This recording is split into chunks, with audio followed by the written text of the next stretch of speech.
राधे राधे दोस्तों, कैसे हैं आप सब। आशा करती हूँ आप सब अच्छे होंगे। तो आज मेरे ब्लॉग की शुरुआत कर रही हूँ मैं लड्डू जी को उठाने से। तो लड्डू जी को उठाकर मैं बिठा देती हूँ और उसके बाद उनको पिलाती हूँ पानी। और फिर वो देखते हैं भागवत कथा, अनिरुद्धाचार्य जी की अपनी दादी माँ के साथ भागवत कथा देखते हैं। तो फिर उसके बाद मैं आ जाती हूँ रसोई में और आज बनानी है भिंडी की सब्ज़ी, जो मैंने रात को कट करके रख ली थी और अब सुबह तेल जला के फटाफट से बना दी। और हम डालते हैं बीच में आलू, क्योंकि मेरे हस्बैंड को भिंडी के बीच में आलू बहुत पसंद हैं।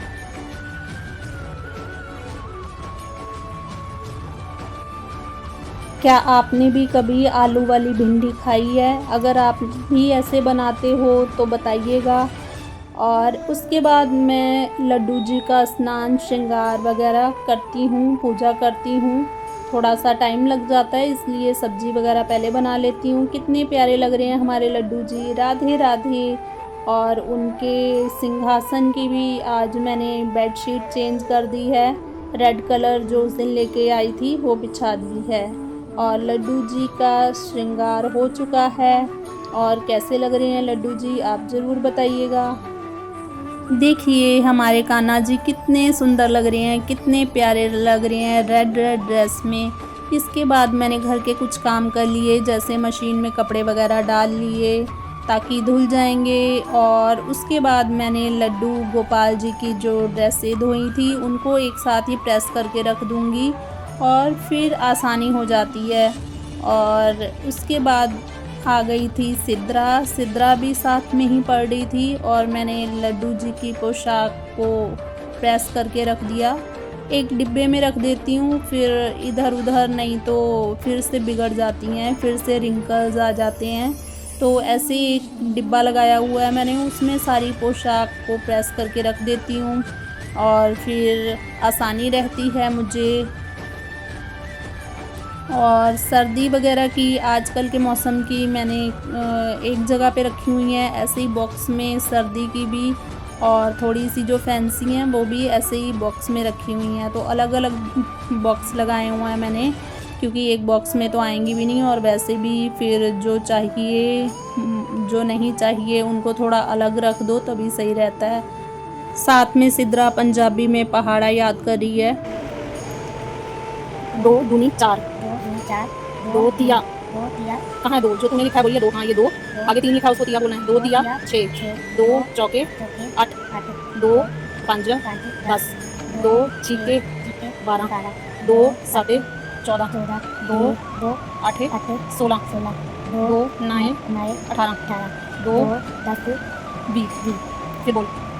दो दो दो दो दूनी चार, दो तिया छः, दो चौके 8, दो पाँच 10, दो 6 12, दो 7। इसको इंग्लिश में नहीं सिखाती क्योंकि इसने गवर्नमेंट स्कूल में जाना है।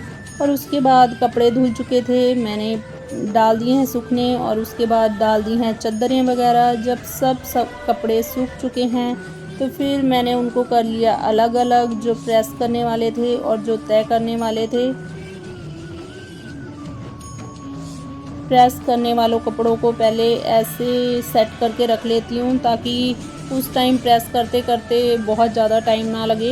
ऐसे फिर जल्दी जल्दी से कपड़े प्रेस हो जाते हैं, 1 बाय 1 करते जाओ, नहीं तो बीच में बटन बंद करो और पैंट की सही से उसको बिछाओ, तय करो, बहुत टाइम लग जाता है। मुझे ऐसे इजी लगता है। और कपड़े सारे हो चुके हैं प्रेस। और अब हम जाते हैं शाम को वॉक।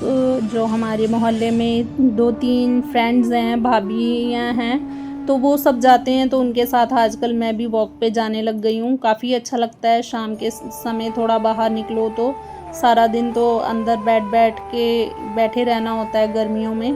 तो इसके बाद हम चले जाते हैं शाम को वॉक। आजकल मौसम भी काफ़ी अच्छा हो रहा है, जुलाई में काफ़ी अच्छा मौसम रहा है इस बारी। नहीं तो इतनी गर्मी होती है, इसी वजह से जिम भी छोड़ दिया कि इतनी ज़्यादा गर्मी में नहीं जाने का, वहाँ पे एक्सरसाइज करने का मन करता। तो इस वजह से पार्क में आ जाते हैं। यहाँ पर ओपन जिम है मशीनें लगी हुई हैं, तो 10-15 मिनट हम लोग भी थोड़ा बहुत एक्सरसाइज कर लेते हैं।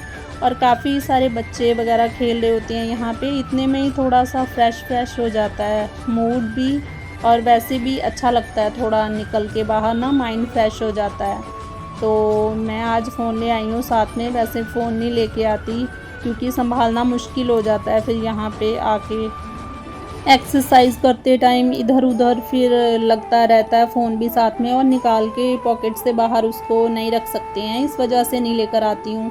तो आज ले आई थी। देखिए कितना अच्छा मौसम हो रहा है, इतनी हवा चल रही है बहुत ठंडी ठंडी। और उसके बाद हम आ गए घर, और आकर खाने पीने की तैयारी, डिनर की तैयारी। दाल मसूर साबुत की चढ़ा दी है, और दूसरी तरफ दूध रख दिया है जिससे कि पनीर की भुर्जी बनाऊंगी। और ये साइट्रिक एसिड जो होता है, नींबू का सत्व मिलता है, उसको मैंने पानी में भिगोया है थोड़ी देर घोल के, और उससे पनीर बनाया है। मैं यही ज़्यादातर यूज़ करती हूँ, सिरका मैं बहुत कम यूज़ करती हूँ। तो पनीर की भुर्जी और दाल का तड़का एक साथ ही मैंने भून लिया है। और ये मेरा फेवरेट चॉपर, जिससे अच्छे प्याज कट हो जाते हैं। इलेक्ट्रिक में तो सारा चूरा बन जाता है और उनकी कोई शेप नहीं रहती है। तो पनीर की भुर्जी के लिए, भरते के लिए इसमें चॉप करती हूँ, बिल्कुल डाइस में शेप में कट जाते हैं, बिल्कुल एक सार एक जैसे। तो इसी वजह से मैं इसको ज़्यादा यूज़ करती हूँ अगर भरता या भुर्जी वगैरह बनानी होती है तो। और जो हाथ से कट करने में इतना ज़्यादा टाइम लगता है, उससे भी मुक्ति मिल जाती है, जल्दी से कट हो जाते हैं प्याज टमाटर या कोई भी ऐसी वेजिटेबल जो आपको बहुत छोटे पीसेस में कट करनी है, वो कट हो जाती है। देखिए कितने अच्छे डाइस शेप में हो गए हैं। तो उसके बाद मैंने कढ़ाई में ऑयल चढ़ा दिया है, रिफाइंड ऑयल। और मैं बहुत ज़्यादा यूज़ नहीं करती हूँ क्योंकि हेल्थ के लिए भी बहुत अच्छा नहीं है। बीपी वगैरह की प्रॉब्लम, हार्ट, कोलेस्ट्रॉल वगैरह की प्रॉब्लम आजकल आम है सब फैमिली में, तो इस वजह से ऑयल तो कम से कम यूज़ करना चाहिए। और उसी के बाद उसी चॉपर में मैंने कर लिए हैं टमाटर भी कट, और ये इसी में से मैं दाल के लिए तड़का भी लेने वाली हूँ। और दोनों को इकट्ठा ही भून लिया है, पनीर की भुर्जी का और दाल का। और साथ में सुन रही हूँ इंद्रेश महाराज जी की कथा, और इसके बिना तो मेरा दिन ही पूरा नहीं होता है। और फिर मैंने सुबह के लिए छील ली हैं तोरई। और इसी के साथ मैं ब्लॉग की एंड करती हूँ। फिर से मिलेंगे अगले ब्लॉग में, तब तक के लिए राधे राधे।